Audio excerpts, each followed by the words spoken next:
邵家村盛产柿子，是那种可以做柿饼的柿子，这似乎与皮影没有什么关系。但在以前，许多行业都有着非常奇特的连接，好比道士会和米铺打交道，只为购得正宗的糯米，而这柿子恰好就是制作精良皮影的一味材料。说到这儿，事情就不得不讲得简单些。我就是邵家村人，我小时候见过许多皮影。早年间，刘三一人天南海北闯荡，人人都有吃饭的家伙和手艺。说个知名度大些的，赊刀人听说过吧？一把刀只配一句谶语，何时应验何时来取。那些人记性极好，几十年都能再找回来，一家一户都不差。奇怪的是，他们的样貌似乎也没变，几十年前是个老头，几十年后还是个老头，老得一如既往。而我家就有那么一把赊刀人留下来的菜刀，彼时尚且年幼，只记得一句模模糊糊的笑意。何时你家皮影自己动了，我便来取刀。我家没人耍皮影，我家的偏门是捞尸。古往今来，但凡靠近水域河道之处，亡于溺水者不计其数，有需就有求。在我们村子边缘的这条宽阔大河之上，自然而然就有了那么几条小船，也有了那么几位腰间挂着钩子的粗汉。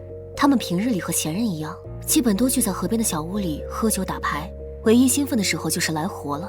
我二叔就是其中一位，他身如兽鬼，肉长干巴，却是最有韧性和水性的一条汉，同时又极少饮食，却没来由的精神焕发，得来一个外号毕无常。无常岂是好征兆？于是家里人很不待见他，唯独我家里的小闺女跟他最是要好，原因无他，饶是这厮钱财颇多，从不吝啬。而我二叔来活以后，才是最恐怖的样子。既然这是门死人财，自然讲不了多少人情，就是最亲近的人死了，等捞上来那一刻，就成了明晃晃的筹码。往往没有取得一个满意的价格前，捞尸人会和尸体长久泡在水中，一开始会以太重了，有东西坠着的这类话语搪塞，其实无非就是钱打卖方手，尸换夺命财。若是死者家人执意不肯，他们就会慢悠悠拖来一条小船，径直坐在船头吃烟饮茶，四下慵懒，而尸体则用腰间的钩子勾住一处，挂在船侧的一处铁环之中，这样就会看见死者随着那条小船一飘一荡，起起伏伏，就是最守财奴的人家也不禁哭出二两血，所谓的价格也就不再坚持。我二叔最是擅长此术，那天他的发小死了，他轻而易举的就找到他，一边哭一边冲着岸上叫：有常啊，有常啊，你这到死也要帮我一把呀！有常全名王有常，是个足200斤的黑壮胖子，而王有常家里又只有一个老婆子，老人家急得团团转，眼睛耳朵都不好，只是听说好像是孙子没了，又好像听到我二叔大喊着无恙。二叔以为不肯出钱，哭喊了半天，还是将他挂在了船侧，那足石的体重甚至拖拽的小船倾斜过半。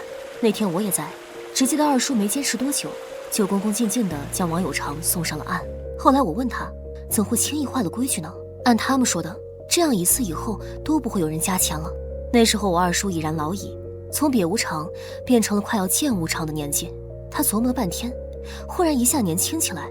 他说，那天王有常在水里跟他说了一句话。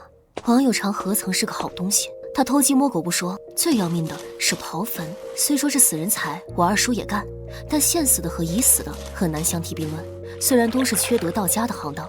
况且早年时节，我们这里还有一个仙人坟，所谓仙人，其实乃是当地几百年前一位官员的坟邸。据照石碑记载，这位芝麻小官宅心仁厚，关爱百姓，故死后大兴坟墓，百姓吊孝哭坟者不计其数，传承一世佳话。而这段佳话传承到我这一代时，有了时效性。那时家家都穷，结婚要借桌椅板凳、碗筷瓢盆，就有那么一个当地风俗，在婚前一日当晚，携供插香于先人坟前，诚心祈求，并叩头若干。次日清早，直接来取各式物件即可，待用完过后清洗干净，再原样送回，切勿损坏少数，否则后果严重。说来也怪，我极小的时候也跟着去见过，依稀记得是一摞摞带着青花纹样的前口碗和上游并不均匀的宽面碟，但这就足够了。那时候找2根蜡烛都得求亲访友，这些个老古董也是雪中送炭，妙不可言了。王有常就结过2次婚，也不知这糙汉哪里来的本钱。要知道那年头，虽然给的不需要很多，但是都得是搜空家底借借欠欠，方才凑出那么一笔娶媳妇钱。就比如有个老爷子，年轻时拎着一包饼干去提亲，路上馋得忍不住一口一口都给吃了，空着手到了丈人家，此时自然没着落了。自此他再也没说上媳妇。还活着的前2年，一看到几块钱一包的饼干都忍不住悲戚，饶是一样的东西，怎么几10年前就那么金贵呢？到老遭了孤苦伶仃，当真是时也命也呢。这也侧面说明了那年头不是好结婚的。而王有常家人早逝，唯有一个老奶奶婆子，她又是怎么结了这2次婚？我二叔以前打听过，跟我絮叨过些。他说，都是死人，你说怎的那土里的就比水里的金贵呢？我哪懂得这些，我只以为他也想娶新娘子。而王有常其实本来打算要结第3次婚的，但那第3个新娘子却是个地地道道的铁娘子。过去岁月，女子的束缚颇多，虽然是新社会，却也还是从那个压抑的时代氛围里慢慢改变。那时候的女子讲究话少情多，有时候一个眼神，一阵脸红，一条大麻花辫甩2下，都是一种语言，一种信号。最忌讳的就是有话直说，总是要被戳脊梁骨。于是那些年里，多少女子的委屈血泪都往肚子里流，却要永远做出一副恬静知足的样态，瞒过所有人以及天地。王有长的前2个婆娘便是悄无声息地死去了。尽管来时锣鼓喧天，喜气洋洋，说一开口，彼时那个黑胖子就用这么寥寥几字交代那2个女子质朴的死因。然后娘家来人颤颤巍巍取回一坛骨灰，眼睁睁看着正值妙龄的自家姑娘变成了一堆黑土，闹得一时没人再给王有长说媒。但肉婆这小子还能掏出家当，哪个媒婆都眼红不过，咬咬牙还是继续牵线，心中念叨事不过3，总归是大好姻缘。于是第3位，也确实是事不过3的新娘子刘俊生出现了。要说这位大姐姐，我是最喜欢的。听说媒那天，刘俊生是垂帘听政，躲在里屋，而坐在床围子后面含羞待放的妙人是他小妹。王有长一见那2-8佳人体似酥的好妹妹，顿时层层加码，说甚也要娶她回家。刘俊生家心照不宣，很快敲定了具体事宜。而王有长怎么也没有想到，他即将迎来的是一位比他还粗犷的巾帼英雄。那日娶新娘子，平日里一头小驴的配置直接换成了双驹并驾，拉着板车，后面好似一块蒙了红布的泰山巨石，巍峨朝着邵家村晃来。王有长远远望着，似乎觉得有点不对，那小家人怎么好似百夫长一样气魄雄伟？几个村溜子眼尖手贱，开始拦住板车去路，唱起没羞没臊的黄歌，试图看一张大哭脸弄花了妆。然而新娘子盖头没动，只一只手拽过一个镜子，朝着车轴就是一通乱倒。据那个倒霉蛋说，当时只感觉一头猛虎吹起一阵狂风，一股脑给他一口烂牙搓掉一半，更是差点一口气没上来。王有长愈发感到不对，想往宅子里跑，而这戏剧性的一幕却让众人来了兴致，纷纷对这位来客恭敬指路。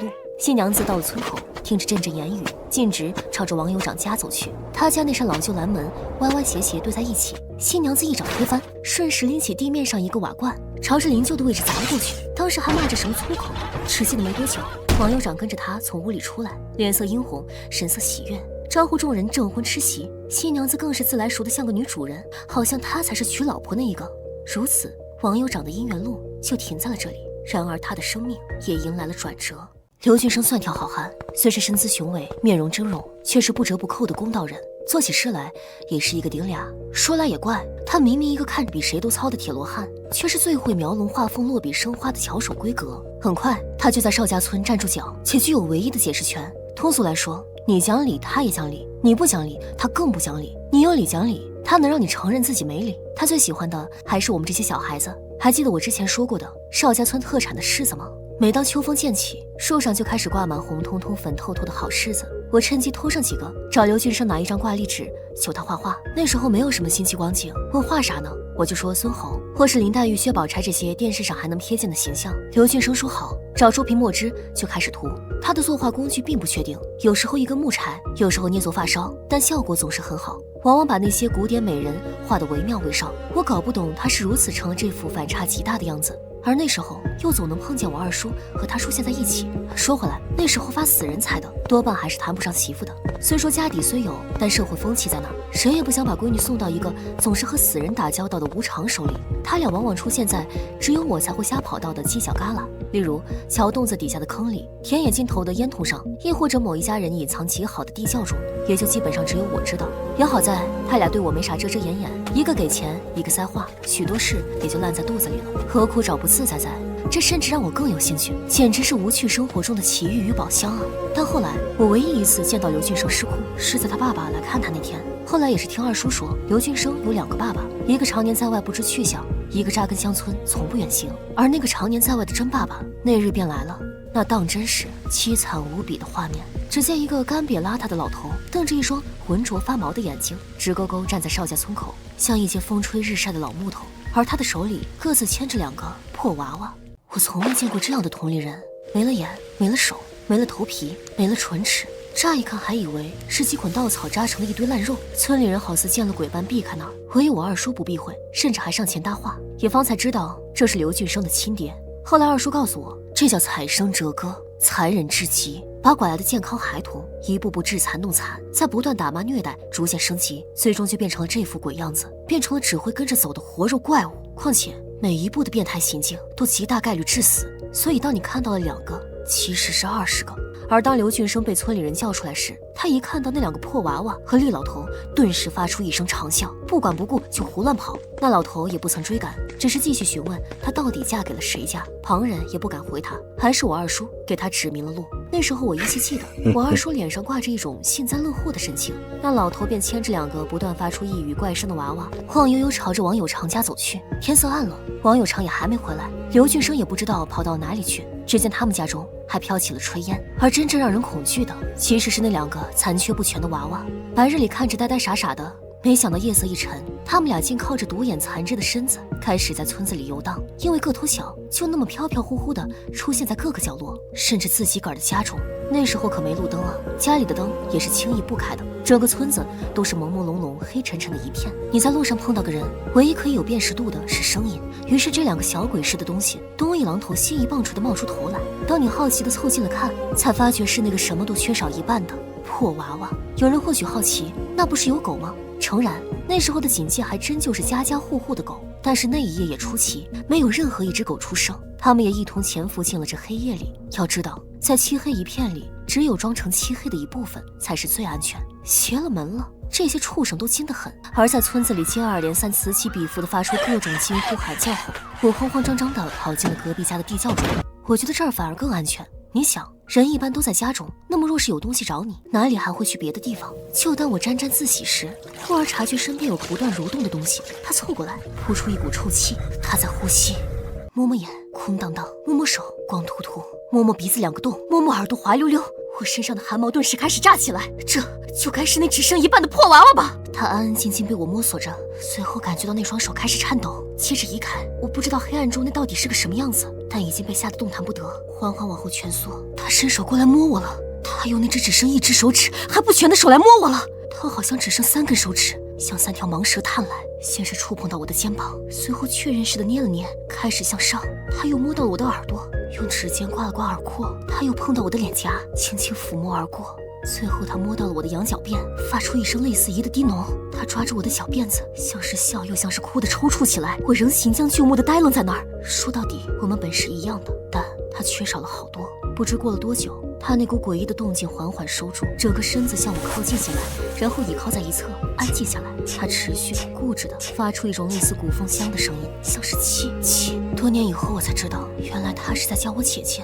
他嘴里的舌头也早就不存在了，那是所能够发出的最接近姐姐的叫声。而那一夜，我感受到他并无恶意，于是慢慢忍住恐惧，我没有逃走。而那天兜里还装着一个想去找刘俊生画小人而给他的柿子，于是我慢慢塞给他，往他嘴边递。可惜那时候柿子还很硬，需要再放个把月才是果酱般的香甜。此时涩得不行，但他又发出某种声音后，一口一口啃食了。黑暗中只有那种缓慢咀嚼的节奏，我不知道说什么，也不懂怎么回应他，于是就这样静静地待在一起。在暗无天日的地窖中，不知过了多久，一道呼哨声远远飘来，他猛然抖动了一下，接着他又摸摸我，开始寻找着出去的方向。我仍不明白他要做什么，便只是还坐在那儿。须臾，小小的影子爬了出去，我刚松了口气，他又回来了。他用那只残手捏着一样极薄极硬的东西塞给了我，还推了2下，仿佛示意拿好。我攥住以后，他就消失而去。就这样一直待了一宿，直到天亮。圣界天光透进来寸许，我终是看清了这到底是个什么玩意儿，原是个皮影。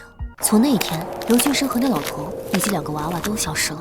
唯一高兴的只有王有常。说到底，刘俊生是个好人，我还有些哀伤。而那只皮影和我见过的都不同，那是一张不知什么皮的皮影。说到这儿，你或许以为一定是人皮影那么俗吧，却也不是。我二叔看过，他首先排除了人皮这个可能。他说人皮娇弱得很，凡是泡过水，3-2个时辰都开始腐烂，哪里经得起即烤即蒸的？倒是那皮影小人煞是灵现，与刷皮影的酱子大接货差得天上地下。现在的话讲是艺术品后，我便从此偷偷藏着，认识谁也不曾见过一眼。只是夜深人静时，那皮影的侧脸带着笑的红嘴巴，在最下层的箱子底里，似乎总能看透我看他的目光。这一晃，许多年就过去了，偏僻的乡村逐渐拥抱现代化，城乡结合部的步伐也踏至此处。一个个孩童穿上新衣，坐上摩的，进入城里，再也没有一成不变的景色，也不会有那样寂寥的童年。至今我回想起来，甚至还觉得荒谬。那些人，那些行当，真的存在吗？会不会是我在邵家村觉得太过平淡，便借着别人的口或自己的脑，编撰出一个又一个富有色彩的怪人怪事？而只有那只皮影，如同我自己身上的一块皮一般，从未消散。即使数次搬家颠沛，总能在某个旮旯不经意间看见那张笑脸，似乎下一刻它就会舞动起来。接着屋里飘起吱吱呀呀的哼叫。二叔没了，他竟老得如此仓促。当我回到久别的邵家村，一切变得真实。随着再次走入当年的院子，甚至一转眼都能看到当年的自己。你二叔无儿无女，做这一行也是断子绝孙的命，能到今天也不白活。一位不知名大爷上前道：“村里会帮着，你人在这儿就行。”我点点头，想起他在河里鲜活的像条鱼似的光景，他怎么死的？这是个关键问题。大爷看向火盆，啧啧两下。大冬天去盛水，一不小心在缸里，得，能人都死在能耐上。得，能人都死在能耐上。我的目光从二叔佝偻冰冷的尸体上移开，他此刻盖着一床红艳艳、薄青青的被子，像是糖纸裹住的一只死虫。但忽而想起那一年，在水里的王有常跟他到底说了什么，或是从来没有。烧，狠狠的烧！那些破旧的物件，具有年代感的笔记，卷毛污秽的毛巾，一股脑曝尸在荒野上，被一根小小的火柴引燃，献祭于大地。透过焰火所看到的光景，隐约闪着一种飘忽。二叔去了，我的童年也结束。而随着最后一份包裹被丢入火堆，有一本大红色封皮的老式笔记本颠了出来，并随之露出一张黑白照片。照片上的人只露出半张脸，还是下半张脸。我却随着火焰逐渐掀开纸页，记忆也跟着一同清晰。刘俊生啊，那可不就是刘俊生吗？我一个箭步上前，拿过旁人手里面的烧火棍，迅速将那个红色笔记本翻滚出来。然而他也还是只剩下了半本，接着几脚上去，便软塌塌的趴在那儿了。哎，死人的东西不能留呀！一旁的婆子叫起来。我将笔记本拍了几下，迅速塞入口袋，接着对他做了一个虚的手势。这世上每一样东西都是死的。我鬼使神差地应付道。我回到光鲜亮丽的城市，在幽黄灯光下开始翻阅过去。这本记事本比我的年龄还大，胶皮已经变得黏糊糊，纸页也见缝插针的写满了许多无关紧要的杂记，亦或者是某段歌词，甚至还有几篇简报。它只剩下了前半本，像个被腰斩的哀人。我细细翻着，在那些的零零碎碎中，一边体会二叔的青春，一边拼凑自己的童年。而在某一年的7月过后，我那大字不识一箩筐的二叔竟开始写起了日记。看不懂，真是看不懂。这仿佛是他自创的语言，唯一能辨认出的几个字眼，拼凑在一起也是莫名其妙的含义。而翻过某一页，却又豁然开朗起来。1997年6月9日，他来了，带着一身的嫁妆。舞狮的人没有脚，变脸的人没有手。我在河里看到许多人，说他们本来没死。可这世上每一个活物都是死物，死物在死之前都像活物。河底有路，花轿去世。8月4号，王有常早就疯了。这里许多人早就疯了，都在装正常人。就等等看哪里还有死掉的新娘子吧，小孩子不会知道，知道了就不再是小孩子。到这儿，我的头皮一下发麻到快要掉下来。他的床底不就是我的床底？过去的小孩子不就是长大的我？我曾几何时和一个死去的刘婶近在咫尺的度过了几个长夜。不，我要尽力撇清这一点。小孩子和长大后的人从来不是同一种东西。小孩子的眼里，恐惧并非迎面杀来的一切，而是多年后先补足了许多了解，才清楚自己那时面对的是什么。恐怖是从后到前，从人的成年向童年蔓延。我继续往下看。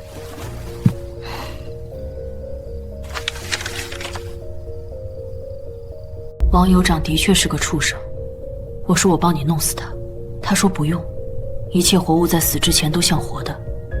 哼。78月9346号，酋长果然死了。我用钩子框住他的眼眶，浮浮荡荡。我根本不为钱，我怕他没死透。可是他在水里说了句话：这世上一切都是死的，什么都是活着活着就死了，不会活着活着再活着。483年111月，去问米婆。其后，剩余的页面全是，而再看那张半片的黑白照片，上面只剩一半的刘俊生龇牙猛笑，一旁二叔只剩下精瘦的胸膛入画，背景有个大大高高的烟筒，冒着团团黑烟。久远的事情都无法考证，或许二叔这本笔记本本来就是为了欺骗什么。我感到愈发头疼，甚至想不起多年前给我一只皮影的那个娃娃是否真的出现过。我怕他吗？还是怕什么？忽而我打了个冷战。二叔死了，王酋长也死了，刘俊生。随着这些人的死去，似乎将那些谜团都揣走了几缕，带入永恒消亡的土地。也就是说，我可能是世界上最后记得那些诡异的人了。凭什么？你们编织出的故事，凭什么要我一辈子都记得？下意识脱口而出，旋即我陷入了长久寂静，只有那行字在静静回答我：你去问米婆。好，问。这是我从未提起，却心生抵触的又一个老行当人。那是隔壁村的米婆刘桂兰。早年间，也就是神婆，相传都是得了一场大病，随后被什么东西渗入，从此半句人话半句鬼语的成了问米婆。只要你想得到，都可以去问。但她也不知道，她也是问米。你想想，你平日里吃的米，大米，它总是颗粒分明，千篇一律。但是有人告诉你，其实它会说话，还会回答，但是它从来不告诉你。它就静静躺在那儿，一言不发地被蒸熟、下肚、排泄，揣着某个你想要知道的答案，再次回到泥土。试问米婆，才能与他沟通。你难道就没有什么想问的吗？其实人人都抵触绝对存在的答案，人人心里有鬼，就算是米婆也是吧。当我再次回到邵家村，才知道米婆死了，早死了。当问起何时而死，为何而死时，却恍然明白过来什么。我床底下那个刘婶，可不就是刘桂兰吗？哪里还有活了几十年还存在的老人了？心里不禁顿时懊恼，怎会轻信二叔那癫狂莫名的字句？他后面显然已经不正常。唉，难说这些年听到过多少鬼话。正欲走时，却偏见老家院子门口闪过一道瘦骨嶙峋的身影。他穿着老式灰衬衫，担着一条扁担，扁担两头都是刀。再抬眼，是张极其憨厚又干瘪的老脸，赊刀人鹤。他停在院门口，径直看向我，没言语，也没放下担，仿佛我们在进行一场谨慎的对接仪式。老院子里已没人住了，但我的确隐约记得，多少年前也是这副光景。他当时所说的谶言是：何时你家皮影自己动了，我便来取刀。模模糊糊的笑声，他呢喃着不知多少年前的那句话，嘴角挂起微笑。我刀呢？半晌，他又开口道：不知道。我想来想去，不知道那把刀何时又去了哪里。他嘿嘿两声，将担子放下，若干菜刀发出轻轻的碰撞声。那就只得取别的东西来换喽。老头掸了掸衣服，看了看门楣，将那双老旧布鞋踏入院中。忽而我又想到，我又没在家，我哪里知道那皮影动没动？你看见他动了？我心情暂缓了些，走动几步。我没看见，我也没在家。老爷子，这话一出，俨然我忽觉进入了陷阱。既然我没看见，也没在家，又怎么确定那皮影没动呢？万一哪天我一出门，他从箱底摸开一条缝，整条薄兮兮的身子滑出来，接着用竹枝节木棍的骨骼摇摇晃晃站起来，左边右边，他像我一样大，在我的屋子里晃来晃去，只有一张永恒的侧脸在翻来覆去。他哇呀呀走起来，嘿嘿嘿坐下去，他或许就坐在沙发上，渐渐享受着永不被察觉的快感。因为谁会怀疑一个死物其实没死呢？真相犹如历史，或许未曾真实。收刀人老头子浅笑不语，背着手挑着眉毛，一如几十年前那副老农民样。我知道某些东西到得偿还的季节，可是他又想要什么呢？老爷子，一切佐证都没得了。我友好笑笑，扫过那2筐各式菜刀，但是我相信你。你说你想要什么？老头赞许的点点头。我要你家的柿子树。柿子树？我诧异的看向院里那棵柿子树，多少年了，它还是死而不僵的长在那儿，年年结出大片大片的橙红。它此刻像个哀怨的老妇，用枝叶掩盖住被送走的结局。这有什么稀奇的？那你挖走就是了。我反而松了口气，这里的一切都早已不再珍贵。老头摇了摇头，就长在这，到时候我来摘果子也行。你还想要一把刀吗？他踢了一脚箩筐，层层叠叠刀具翻涌在一起。我看向点点寒光，心里却愈发生出好奇。那你的刀真能解答我的疑惑吗？鬼使神差，我喃喃出神道。他意味深长地扫过我一眼。你不需要刀，但我知道你在想什么。我在想什么？岂能说？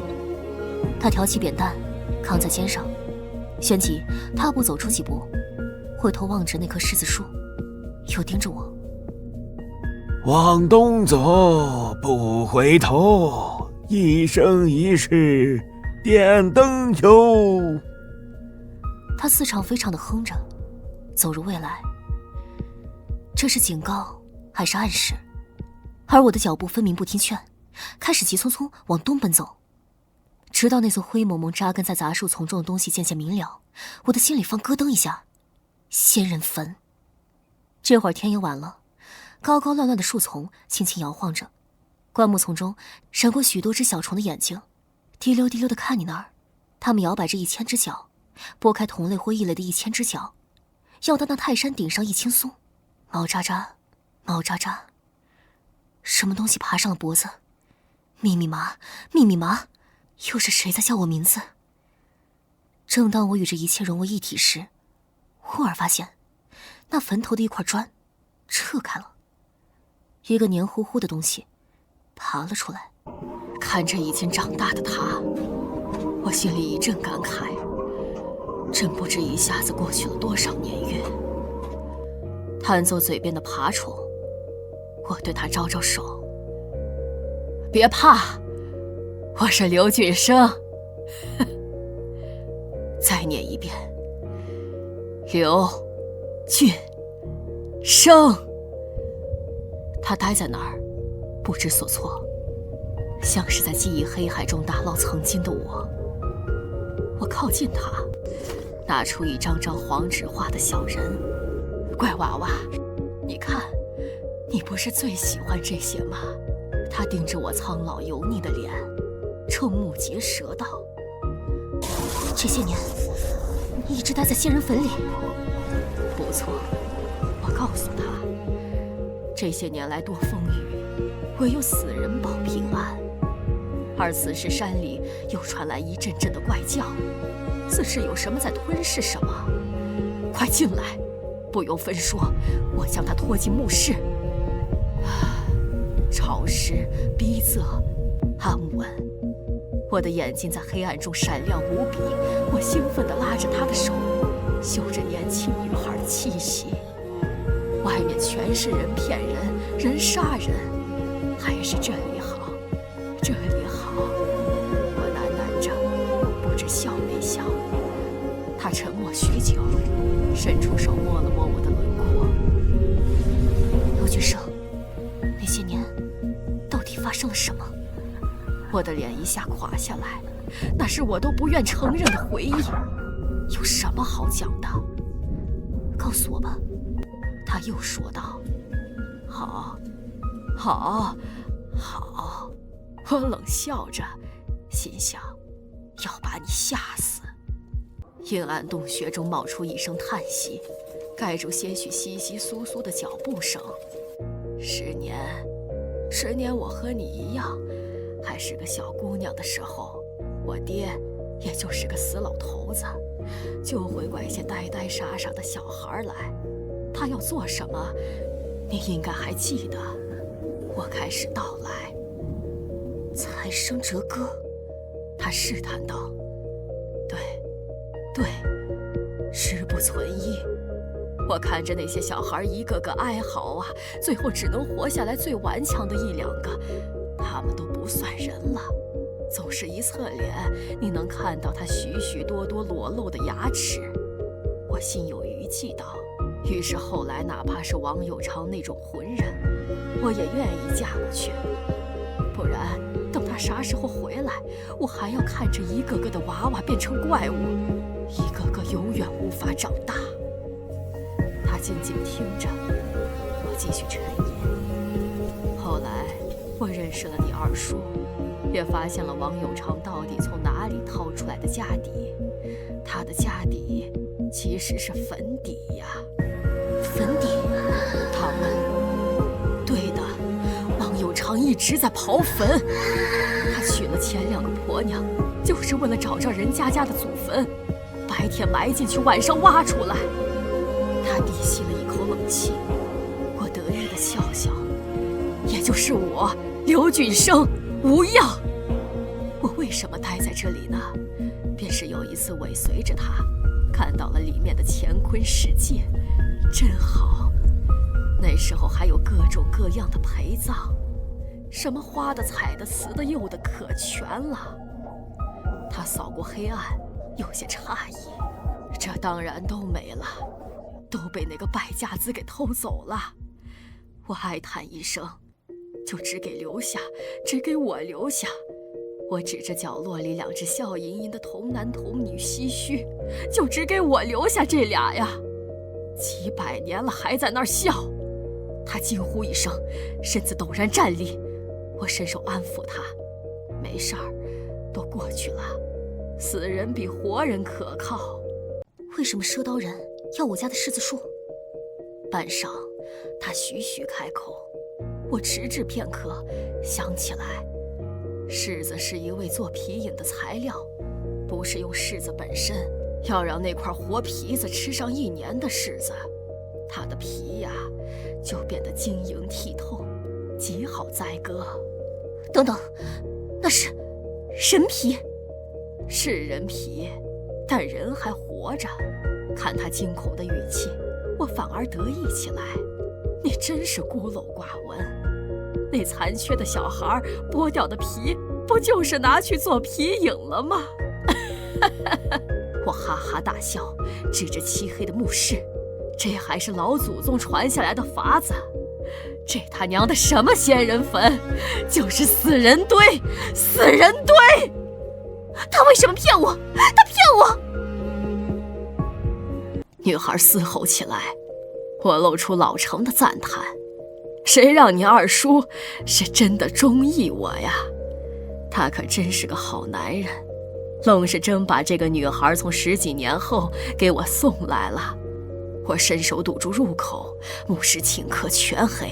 他顿时哭闹起来：“你是不是想走？想离开呀？我细语柔情道。他狂乱地摸索着周围，大声应着：“好，好，好，你再告诉我，我是谁？”我循循善诱着，他说他不知道。我不知道。傻孩子，我抓住他乱舞的手，一字一句道：“记住，我是刘俊生。”好了，你走吧。我猛然拉开出口，他一下爬了出去。到头了，到头了！凭着重见天日的灵魂，我笑得前仰后合。他可算出去了。我呀，我就在此了此残生吧。可是，我不是刘俊生啊！杀人夜，坟墓里呆呆的老妇望着站在月光下的女孩，后知后觉。刘俊生，你……我看着自己苍老的双手，反应过来，面前那个年轻的自己，正摆出一副睥睨神情俯视着我。你呀你，那个我笑笑，别管那么多了。我点点头，薛宇又想起什么道：“那你照顾好他吧。”什么？那个我刚转过身，饶有兴趣。我指了指他的脚下，那道影子。只见那个我身后，一道红艳艳、晶莹莹的影子正开始摇晃，像是投影的画面。但很快，他的手脚满脸开始分明，赫然一只等身大小的皮影。他尖嘴怪张，顷刻间瞪起怪眼。那个我尖叫一声，退后几步，而影子紧随不舍。错了，我错了！刘俊生呼喊着，可无论他跑到哪儿，那只皮影都死死地跟着他。就你们奇门遁甲，别欺负我一个女孩子！我拖着刘俊生肥硕的身体艰难爬出，喘了口气。他看向我，眼泪横流。错了，错了！你又是何方神圣？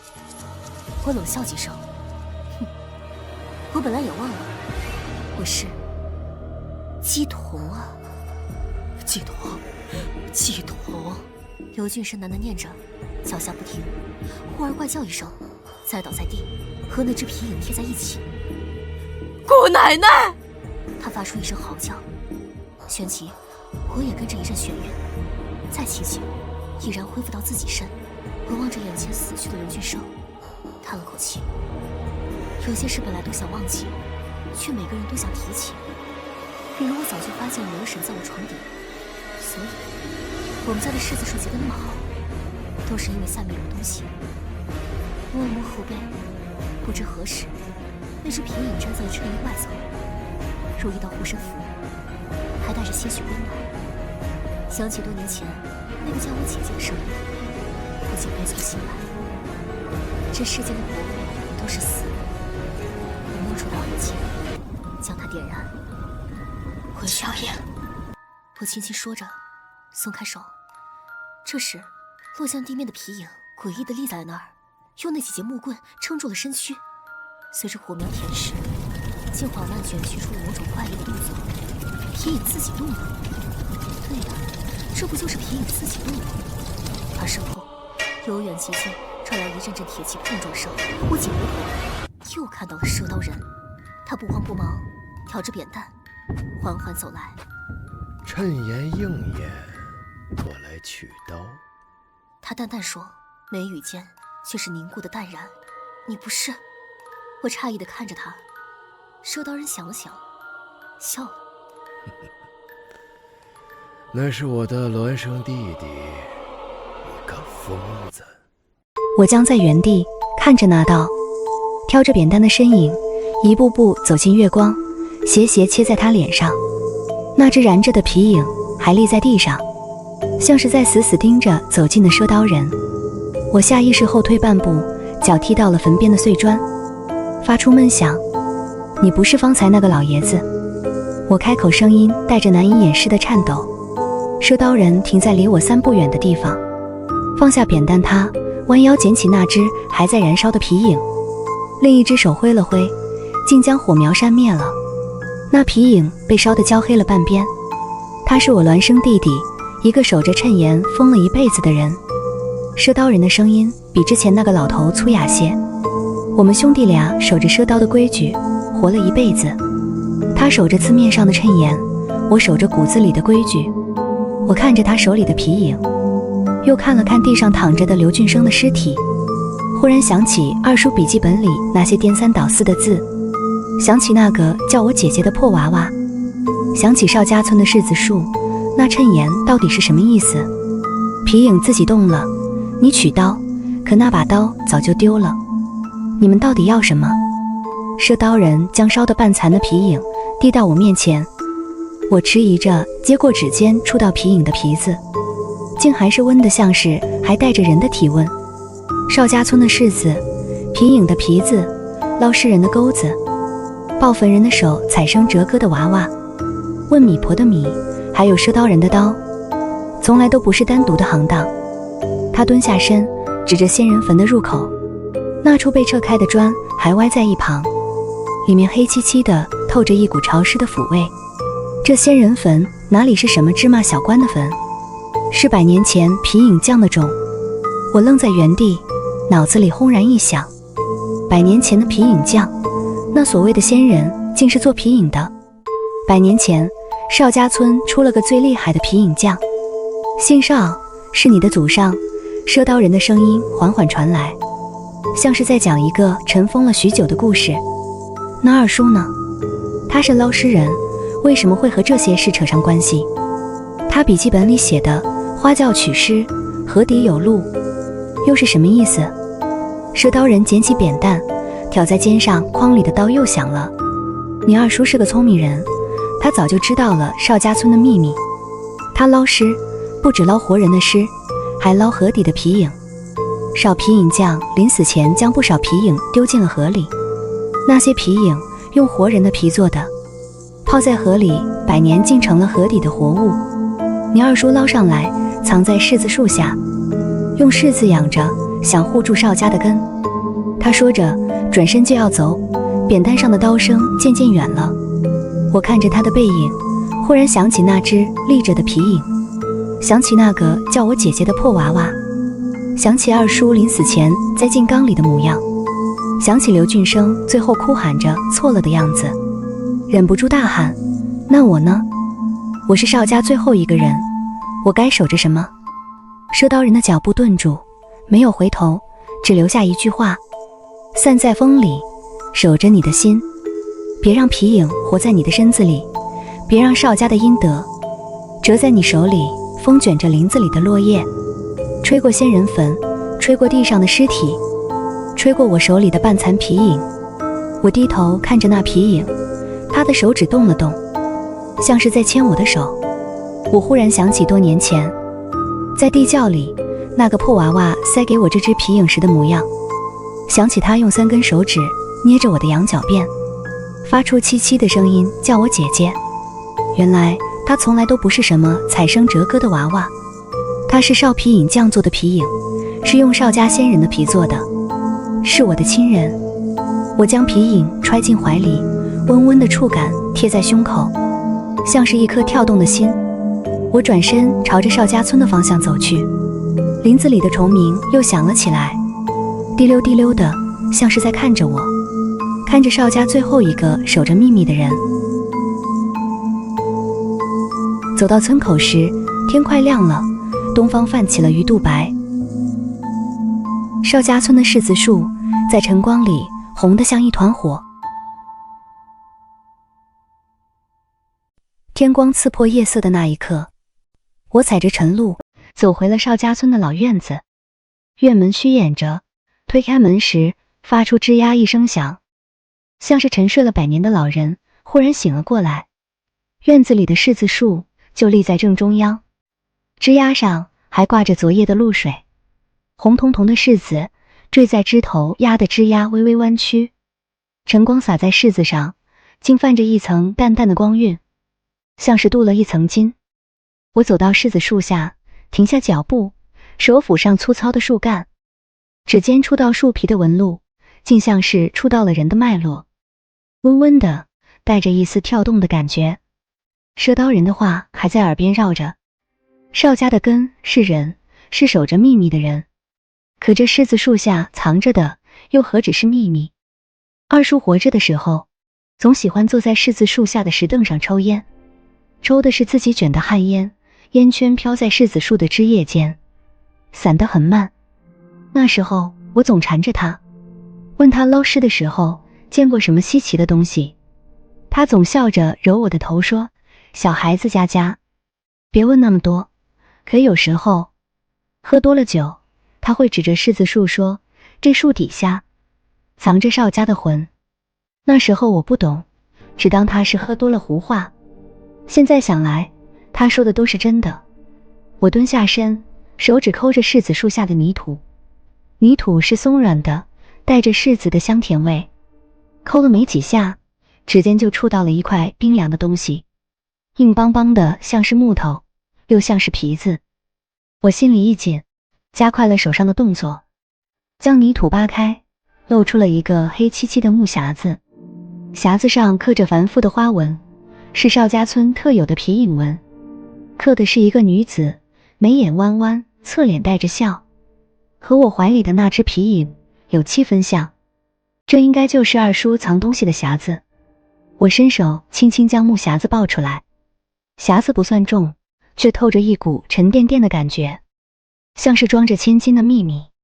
我坐在石凳上，打开匣子，匣子里铺着一层红色的绸布，绸布上摆着几样东西，一把锈迹斑斑的钩子，是二叔的捞尸钩；一本泛黄的小册子，封皮上写着邵氏皮影记；还有10几只小小的皮影，都是孩童的模样，有男有女，眉眼各异，却都有一个共同点，他们的皮子都是泛红的，透着一股温润的光。我拿起那本《邵氏皮影记》，翻开第1页，字迹是毛笔写的，苍劲有力，是100年前的字迹。落款是邵守影，应该就是那个邵皮影匠。第1页写着：皮影者，影随人走，皮随人心，以活人之皮养100年之影，取尸之甘，容心之暖，方得活影，然因得折，竟万不可为。我一页页翻下去，里面写的都是做皮影的法子，却也写着邵守影的忏悔。他年轻的时候一心想做出活的皮影，不惜用自己的妻子的皮做了第1尊本命皮影。妻子死后，他悔不当初，却已经收不了手，后来又用自己的孩子的皮做了皮影，最后落得个妻离子散、孤苦伶仃的下场。他在最后1页写着：邵氏后人若见此记，当悔之切，不可再碰皮影之术。若为此事，邵家必断子绝孙，万劫不复。眼泪忽然掉在了纸页上，晕开了100年前的字迹。我想起那个叫我姐姐的破娃娃，想起她栽给我的那只皮影，想起匣子里这些孩童模样的皮影，他们都是邵守影的家人，都是他用最亲的人的皮做的。他守着这些皮影，守着一辈子的忏悔，最后埋进了仙人坟。我拿起那只最小的皮影，是个小女孩的模样，羊角辫，红脸蛋，和我小时候一模一样。指尖触到皮影的皮子，温温的，像是还带着孩童的体温。皮影的手指动了动，轻轻勾住了我的指尖，像是在撒娇。我忽然明白，为什么二叔总说这树底下藏着邵家的魂。这些皮影都是邵家的先人，都是邵家的魂。你们都在这儿啊！我轻轻说着，声音带着哽咽。这么多年，辛苦你们了。匣子角落里还放着一张小小的纸条，是二叔的字迹，歪歪扭扭的，看得出来写的时候手在抖。囡囡说，你看到这张纸条，说明二叔已经走了。柿子树下的皮影是邵家的根，也是邵家的债。你别碰，别管，带着你的皮影离开邵家村，走得越远越好，别让赊刀人找到，别让刘俊生那样的人找到，别让邵家的债压在你身上。二叔这辈子捞了一辈子的尸，守了一辈子的秘密，最后还是没能护住邵家，没能护住你。对不起，对不起。我拿起烧火棍，在树干上刻了一个小小的邵字，刻得很深。我不走，我对着柿子树，对着树下的皮影，对着邵家的先人轻轻说着，我守着你们，守着邵家村，守着我们的根。话音刚落，怀里的那只半残的皮影忽然动了，从怀里钻出来，落在柿子树的枝桠上，焦黑的半边脸对着我红绸做的眉眼弯了弯，像是在笑。紧接着，柿子树下的泥土动了动，10几只小小的皮影从泥土里钻出来，落在枝桠上，围着那只半残的皮影，像是一群孩子围着自己的姐姐。他们在枝桠上跳着转着，像是在跳皮影戏，没有锣鼓，没有唱词，却比我见过的任何一场皮影戏都要动人。晨光洒在他们身上，泛红的皮子泛着光，像是一团团小小的火苗在柿子树的枝桠上跳动。我靠在柿子树上，看着他们跳着笑着，眼泪又掉了下来，却不是难过，是释然。原来邵家的根从来都不是什么冰冷的秘密，是这些温热的皮影，是这些守着邵家的先人，是这份代代相传的守护。就在这时，院门口传来了脚步声，轻轻的，像是女子的脚步。我回头看到一个女子站在院门口，穿着一身红裙，眉眼弯弯，侧脸带着笑，和柿子树上的皮影和我一模一样。院门口的红裙女子就那样站着，光洒在她身上，红裙像是被染了一层霞光，眉眼弯弯，侧脸带着笑，那模样和我镜子里的自己分毫不差。唯一不同的是，她的眼睛里没有我的慌乱，没有我的悲伤，只有一片平静。我握着烧火棍的手紧了紧，指尖泛白，心里却没有丝毫的恐惧，只有一种莫名的熟悉感，像是看到了多年后的自己。你是谁？我开口，声音很平静，没有了之前的颤抖。红裙女子缓缓走进院子，脚步很轻，踩在青石板上，没有发出一点声音。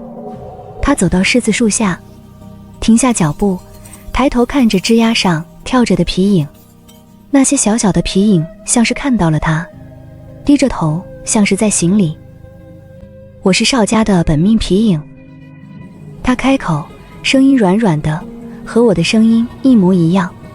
是邵守影用他的妻子的皮做的，是邵家第一尊火影，也是邵家最后的火影。我看着他，忽然想起《邵氏皮影记》里写的，邵守影用自己的妻子的皮做了第一尊本命皮影。原来她就是那个女子，那个100年前为了邵守影的皮影术牺牲了自己的女子。你活了100年。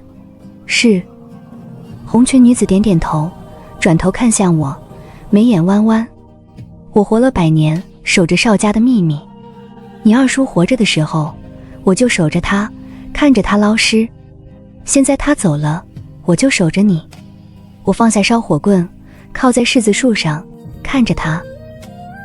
邵守影毁了一辈子，他说邵家后人不可再碰皮影之术，否则必断子绝孙，万劫不复。我是邵家最后一个人，我守着这些皮影，是不是也会像他一样落得个不好的下场？不会。红裙女子摇摇头，走到我身边，伸手轻轻抚上我的脸颊，她的手指温温的，和皮影的触感一样，却又比皮影更柔软，像是人的手指。邵守影的错不是他做了皮影，是他忘了皮影的活，不是靠活人的皮，是靠人心的暖。他用妻子和孩子的皮做皮影，却忘了给他们一颗温暖的心，所以那些皮影只是冰冷的活物。而你给了那个破娃娃一颗心，给了这些皮影一颗心，你用你的温暖养着他们，所以他们才是真正的邵家的魂。我想起多年前，在地窖里，我把兜里的柿子塞给那个破娃娃，想起我握着他的残手，想起我对他说，别怕。原来那时候我就已经给了他一颗心。那刘俊生他为什么会变成那样？我问，想起那个最后哭喊着错了的女人，想起他藏在仙人坟里，想起他想把我留在坟里。他是被执念困住了。红裙女子说，她的爹采生折歌，让她活在了恐惧里。她嫁王酋长是为了逃离，她最后藏在坟里，是因为她觉得只有死人堆里才没有欺骗，没有伤害，最后被自己的执念活活困住了。那王酋长呢？他刨坟偷皮影的手艺，最后死在河里，是报应吗？是，也不是。红裙女子看向大河的方向，晨光里能看到大河的水面泛着光。她刨坟是为了钱，为了手艺，她贪念太重，最后被自己的贪念害死了。你二叔捞她的尸，不是为了挟尸要嫁，是为了确认她是不是真的死了，确认她有没有把皮影的手艺传给别人。他在水里对你说的那句话，这世上一切都是死的，什么都是活着，活着就死了，不会活着，活着再活着，其实是他自己的感悟。他最后什么都没得到。我想起二叔笔记本里写的，原来他们都明白这个道理，只是有的人一辈子都在装糊涂，有的人一辈子都在守着清醒。红裙女子走到柿子树的枝桠下，抬手轻轻摸了摸那只半残的皮影，那只皮影蹭了蹭她的手指，像是孩子蹭着母亲的手。这个皮影是少手影用她最小的女儿的皮做的，也就是你的姑奶奶。当年她才5岁，和你小时候一模一样，扎着羊角辫，喜欢吃柿子。少手影做了这个皮影后，毁得肝肠寸断，把它藏在了河里，后来被你二叔捞上来，藏在了柿子树下，最后被那个破娃娃送给了你。我看着那只半残的皮影，心里一阵温暖，原来她是我的姑奶奶，原来那些看似偶然的相遇，都是命中注定的缘分。赊刀人兄弟，他们还会来吗？我问。我想起那个疯了的老爷子。不会了，红裙女子摇摇头。那个疯了的老爷子守了一辈子的谶言，现在谶言应验了，皮影自己动了，他的执念没了，也就走了。那个守着规矩的赊刀人，他看到你接过了邵家的担子，看到你用温暖养着皮影，知道邵家的根还在，也就不会再来了。赊刀人的刀取的是不守规矩的邵家人的根，你守着规矩，守着人心，他们自然不会来。风轻轻吹过柿子树，枝桠上的柿子晃了晃，落下几颗熟透的柿子，砸在青石板上，发出闷响，溅出甜甜的柿汁。那些小小的皮影从枝桠上跳下来，落在青石板上，围着熟透的柿子，像是一群孩子围着好吃的东西。红裙女子走到我身边，和我并肩靠在柿子树上，看着那些皮影，看着院子里的晨光，看着邵家村的方向。邵家村的日子会慢慢好起来的。我点点头，看着身边的红裙女子。她说那些旧的行当，那些阴邪的秘密，都会慢慢散去，只剩下这棵柿子树，守着这片土地，守着这份温暖。看着他和我一模一样的侧脸，忽然明白，他不是什么冰冷的本命皮影，他是邵家的魂，是邵家的温暖。我知道，从这一刻起，我的人生就和邵家村、和柿子树、和这些皮影紧紧地绑在了一起，再也分不开。日子就这样一天天过着，柿子树的露水依旧会挂在枝头，红彤彤的柿子依旧会缀满枝桠，一切都和从前一样，又好像和从前不一样了。我留在了邵家村，住进了老院子，守着那棵柿子树，守着树下的皮影。我把二叔的老房子收拾干净，仿佛他从来都没有离开过。每天清晨，我都会早早起来，走到柿子树下，给树下的泥土松松土。那些小小的皮影会从泥土里钻出来，我会蹲下身，一个个摸他们的头，和他们说话，说邵家村的新鲜事。那只半残的皮影，我的姑奶奶总是跟在我身边。我做饭的时候，它会落在灶台上；我洗衣服的时候，它会落在河边的石头上，看着我搓衣服、晾衣服。我睡觉的时候，它会落在我的枕边，安安静静地陪着我，像是一个守护神。红裙女子邵家的本命皮影也会时常出现，有时候会和我一起坐在柿子树下，看着邵家村的日出日落，有时候会教我做皮影。她做的皮影眉眼弯弯，栩栩如生，却没有一丝阴邪的气息。其实做皮影的真正法子从来都不是用活人的皮。她一边教我刻皮影的眉眼，一边说邵手影一开始就错了。她以为只有活人的皮才能做出活的皮影，却不知道真正的活影是用手刻出来的。我点点头，手里的刻刀轻轻划过皮子，刻出一个小小的羊角辫，刻出一双弯弯的眉眼，像是刻着小时候的自己。刻刀划过皮子的声音轻轻的，像是春蚕啃食桑叶，又像是邵家仙人在耳边低语，诉说着百年的故事。邵家村的村民一开始对我还带着些许疏离，毕竟我是捞尸人的侄女。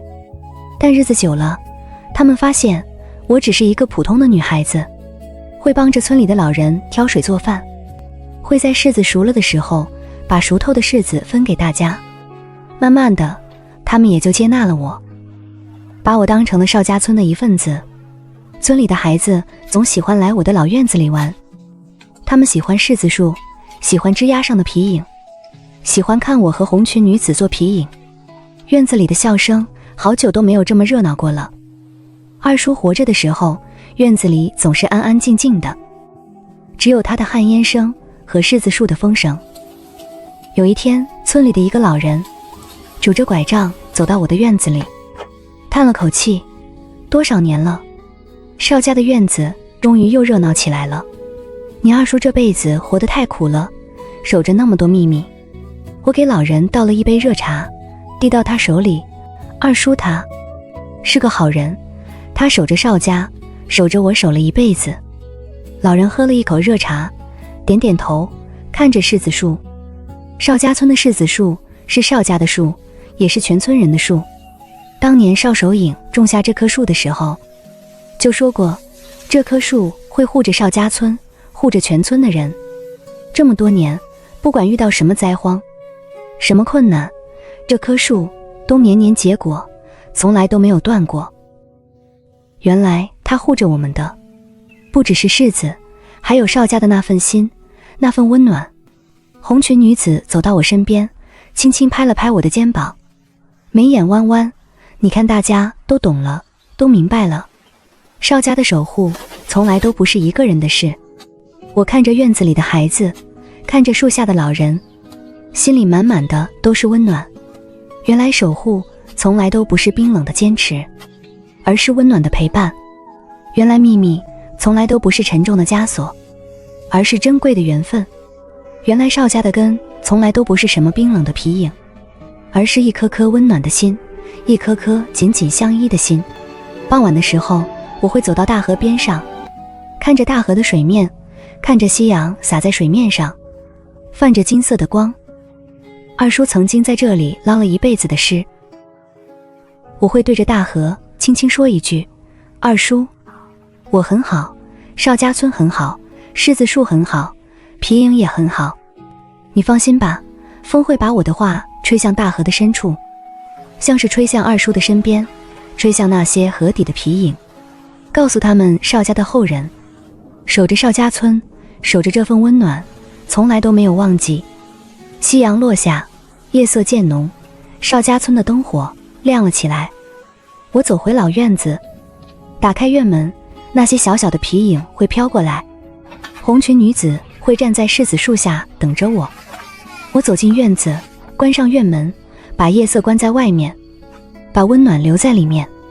柿子树的枝桠上挂着一盏小小的灯笼，泛着淡淡的光，照着树下的皮影，照着院子里的一切，像是邵家先人点亮的灯，照着邵家的路，照着邵家村的未来。影随人归，心随影暖，邵家的故事还在继续，邵家村的温暖还在传递。这棵柿子树会一直立在这里，守着邵家，守着全村人，守着这份100年的从未消散的温暖。入秋后的邵家村，柿子红得愈发浓烈，风一吹，柿香便漫了整个村子，连村口的老槐树都像是沾了几分甜意。我的老院子因着柿子树和那些灵动的皮影，成了邵家村最热闹的地方。村里的孩子总爱凑在这儿，叽叽喳喳地看皮影跳，看我做皮影。偶尔也会有外村的人循着柿香和传闻来。这日午后，我正坐在柿子树下教孩子们做彩纸皮影，忽然院门口传来了轻轻的敲门声，不似村里人的随意，带着几分客气，几分迟疑。我放下刻刀，起身去开门，心里略有些诧异。邵家村的人来从不会敲门，都是直接推门进来。推开门的那一刻，我愣了一下，门口站着一个中年女人，眉眼间带着几分憔悴，她的身后跟着一个7、8岁的小女孩，看着院子里的柿子树。她问我：“你是邵家的后人吗？”我说：“是，我是邵家的后人，快进来吧，外面晒。”女人牵着小女孩的手走进院子，目光第一眼就落在了柿子树上，落在了枝桠上的皮影上。红裙女子走到我身边，轻轻碰了碰我的胳膊，眉眼间带着一丝了然，像是早就知道有人会来。我给他们倒了2杯凉开水，递到他们手里。你们是从外村来的吧？他说：“我是从邻村来的，姓林。我听说邵家的后人能和皮影说话，能护着孩子，我想请你帮帮我的女儿。我的女儿总是在晚上睡不着觉。”我心里一紧，看向那个小女孩，小女孩的脸色有些苍白，眼神里带着一丝恐惧。林女人叹了口气，眼眶红了，说道：“我们村的河边淹死了一个孩子，是个小男孩，和我女儿同岁，从小一起玩的。自那以后，我女儿就变得不对劲了，总是做噩梦，梦见那个小男孩来找她，说要和她一起玩，半夜里总哭着醒来，说看到黑影在床边飘，不肯吃饭，不肯睡觉。”红裙女子走到小女孩身边，轻轻蹲下身，她的手指温温的轻轻摸了摸小女孩的头。神奇的是，小女孩竟没有躲开，反而怯生生地抬起头看着红裙女子，眼里的恐惧少了几分。孩子看到的不是什么邪祟，是那个小男孩的影子，是他的执念。林女人的眼泪掉了下来。那怎么办？我女儿还小，她经不起这样的折腾，我只想让她平平安安的。我蹲下身看着小女孩，轻轻笑了笑：“别怕，那个小男孩只是太孤单了，我们可以陪他说说话，让他不再孤单，他就不会再来找你了。你看，这是我做的皮影，我们可以把这个皮影送给那个小男孩，让他有个伴，他就不会孤单了，也不会再来找你了。”红裙女子站起身，看向大河的方向。现在是午后，太阳最暖的时候，河里的影子也最温和。我们带着孩子，带着皮影去河边，和那个小男孩说说话吧。我点点头，又拿起一只小小的灯笼。林女人牵着小女孩的手，跟在我和红裙女子的身后，朝着大河的方向走去。村里的孩子也想跟着来，我笑着对他们说：“我回来给你们做新的皮影。”孩子们便乖乖地挥着小手和我们道别。我们走到河边的石头上，红裙女子让小女孩坐在石头上，我把那只男孩皮影放在水面上，把柿子皮做的灯笼点上，放在皮影的身边。小男孩，你看，我们给你送了一个伴，还有一盏灯，以后你就不会孤单了。我对着水面轻轻说着：“你好好待在河里，跟着河底的皮影们一起玩，不要再去找小妹妹了，她还小，会害怕的。”红裙女子也开口：“邵家的柿子灯能护着你，邵家的皮影能陪着你，从此你便安心吧，不要再执着于人间的执念了。”话音刚落，柿子皮的灯笼跟着皮影一起飘向了河底，河面上泛起了一圈淡淡的光晕。小女孩看着水面，忽然笑了，露出了甜甜的笑容。妈妈，她走了，她对我笑了。林女人眼泪又掉了下来，却是开心的泪。她对着我和红裙女子：“谢谢你，谢谢你，邵姑娘，谢谢你救了我的女儿。”我扶起她：“不用谢，只是孩子的执念，只是一场温暖的相遇。往回走的路上，小女孩叽叽喳喳地问我皮影会不会跳舞，柿子树会不会结果。林女人看着女儿的模样，脸上露出了久违的笑容。回到老院子，我给小女孩做了一只小兔子的皮影，用红绸做的耳朵，用柿子皮做的身子，小小的，很是可爱。林女人坐在柿子树下的石凳上，看着女儿，看着院子里的一切，轻轻说：“原来邵家的皮影不是什么阴邪的东西，是温暖的东西，是能护着人的东西。以前村里人都说邵家的院子邪门，说捞尸人的侄女也不是普通人，现在看来都是骗人的。”夕阳西下的时候，林女人牵着小女孩的手，准备离开。小女孩拿着小兔子皮影，舍不得走，回头对我喊：“邵姐姐，我以后还能来玩吗？”我对着她挥挥手：“当然可以。”小小的身影在夕阳里拉得长长的，手里的小兔子皮影泛着淡淡的光。红裙女子走到我身边，靠在柿子树上，眉眼弯弯：“你看，温暖是会传递的，你用温暖护着皮影，护着邵家村，现在这份温暖又护着了别人，这就是邵家真正的守护。原来守护从来都不是单方面的付出，而是相互的温暖。”霜降过后，邵家村的柿子熟到了极致，枝头的柿子红得像血，一伸手就能摘到，柿香漫了整个村子，连仙人坟的方向都能闻到淡淡的柿香。我想起了仙人坟里的刘俊生，想起了他最后躺在坟边的模样，心里总觉得有些不是滋味。他一辈子都在逃，最后却死在了仙人坟，死在了他以为能找到依靠的地方。红裙女子像是看出了我的心思，一日清晨，她走到我身边，手里拿着一只用柿子皮做的皮影，是一个女子的模样，眉眼间有几分像刘俊生，却少了几分戾气，多了几分平静。她一辈子都被执念困住，死了也不得安宁。我们去仙人坟看看她吧，把这只皮影送给她，让她的执念散了，让她安心。我点点头，接过那只柿子皮影，心里释然了几分。是啊，不管她曾经做过什么，不管她曾经有多偏执，她终究是个可怜人，被父亲的恶行困住，被生活的苦难困住，被自己的执念困住，一辈子都没有真正开心过。我收拾了一些东西，装了一篮熟透的柿子，拿上那只柿子皮影，和红裙女子一起朝着仙人坟的方向走去。那只半残的皮影，我的姑奶奶也跟在我的身边，飘在我的肩头，像是怕我害怕。仙人坟依旧藏在杂树丛中，灰蒙蒙的，和从前一样，只是此刻漫山的柿香飘过来，冲淡了坟地的腐味，多了几分甜意。刘俊生的尸体，我早已让村里的人帮忙埋在了仙人坟的旁边，立了一块小小的石头，没有刻字，只是一块普通的石头，像是他从未来过，又像是他一直都在。我们走到那块小石头旁，停下脚步，我把一篮柿子放在石头前，把那只柿子皮影插在泥土里。红裙女子对着石头轻轻开口：“刘俊生，别再执念了，别再逃了，这只柿子皮影是邵家的温暖，送给你，让它陪着你，从此安安心心的，不再被执念困住，不再被痛苦纠缠。”我也开口，对着石头轻轻说：“你说死人比活人可靠，可你不知道，活人也有温暖，也有依靠，只是你从来都没有敢去相信。现在你安心吧，邵家村的柿香会绕着你，邵家的皮影会陪着你，你再也不用逃了。”话音刚落，插在泥土里的柿子皮影忽然动了起来，围着小石头转了一圈，然后慢慢飘向了仙人坟的入口，像是被什么东西牵引着。紧接着，仙人坟的方向泛起了一圈淡淡的光晕，像是一个女子在叹气，又像是一个女子在笑。然后光晕散去，一切又恢复了平静，只有柿香绕着仙人坟，绕着那块小石头，轻轻的，柔柔的。红裙女子看着仙人坟的方向，轻轻说：“她的执念散了，她安心了。”我点点头，看着那块小石头，心里的芥蒂终于散了。是啊，人生在世，谁没有执念，谁没有痛苦，只是有的人学会了放下，有的人却被困在了里面，一辈子都走不出来。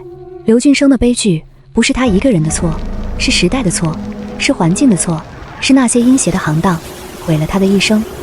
我们在仙人坟旁待了许久，看着漫山的柿香，看着天边的云朵，看着杂树丛中的小虫。红裙女子给我讲了许多100年前的故事，讲邵守隐种下柿子树的模样，讲他做第一尊皮影时的执着，讲他后来忏悔时的痛苦，讲邵家的先人们如何守着柿子树，守着邵家村，守着那份温暖。邵守隐最后是在柿子树下走的。红裙女子说，他走的时候手里还攥着一只小小的皮影，是他妻子的模样。他对着柿子树说了一句对不起，然后就闭上了眼睛。他一辈子都在为自己的错忏悔，都在为邵家的后人祈福。他希望邵家的后人不要再走他的路，不要再被执念困住，要守着温暖，守着真心。我看着远处的邵家村，看着那棵立在村子中央的柿子树，忽然明白，邵守隐的忏悔，邵家先人的守护，二叔的坚持，都是为了让邵家的后人能活在温暖里，能守着真心，能不被阴邪的东西困住，能好好的活着。那王酋长的坟在哪里？我忽然问，想起那个刨坟的黑胖子，想起他最后死在河里，想起他到死才明白自己贪了一辈子，最后什么都没得到。他没有坟。红裙女子说，他的尸体被你二叔捞上来后埋在了河底，和那些皮影在一起。他刨了一辈子的坟，最后自己却没有一座坟，这也是他的报应，也是他的归宿。我点点头，心里没有丝毫的同情，只是觉得一切都是命中注定。贪念太重的人终究会被自己的贪念反噬，一辈子都得不到安宁。往回走的路上，杂树丛中的虫鸣依旧，滴溜滴溜的，像是在唱着歌。尸香绕着我们，轻轻的，柔柔的。那只半残的皮影在我的肩头轻轻动了动，像是在撒娇。红裙女子走在我的身边，和我并肩走着，晨光洒在我们身上，像是镀了一层金，一切都那么美好，那么温暖。走到村口的时候，看到村里的几个老人正坐在老槐树下，抽着旱烟，聊着天。看到我们，笑着挥挥手，少姑娘，红姑娘，回来啦。先人坟那边还好吧？我笑着点点头，还好，一切都好。老人们点点头，继续聊着天，聊着邵家村的柿子，聊着村里的孩子，聊着日子的美好。没有一个人提起那些诡异的故事，没有一个人提起那些阴邪的行当，像是那些东西从来都没有在邵家村出现过，像是邵家村从来都是这样温暖，这样美好。是啊，那些旧的行当，那些阴邪的秘密，那些沉重的执念，都该散了，都该忘了。邵家村的日子应该是温暖的，是美好的，是充满诗香的，是充满笑声的。回到老院子，柿子树下的那些小小的皮影早已在树下等着我们，他们围着我的脚边转着圈，像是在迎接我们回家。我蹲下身，一个个摸他们的头，把先人坟的事，把刘俊生的事轻轻说给他们听。他们安安静静地听着，偶尔动一动手指，像是在回应我。红裙女子走到柿子树下，抬手轻轻摸了摸枝丫上的柿子，红彤彤的柿子在她的指尖泛着淡淡的光。尸香绕坟，执念散，温暖归，邵家村的日子会越来越好的。我点点头，靠在柿子树上，看着院子里的一切，看着邵家村的方向，看着天边的云朵，心里满满的都是温暖。尸香绕坟，绕的是执念，散的是痛苦，归的是温暖。邵家的守护，邵家村的温暖，会一直都在，会一直绕着这片土地，绕着每一个人，直到永远。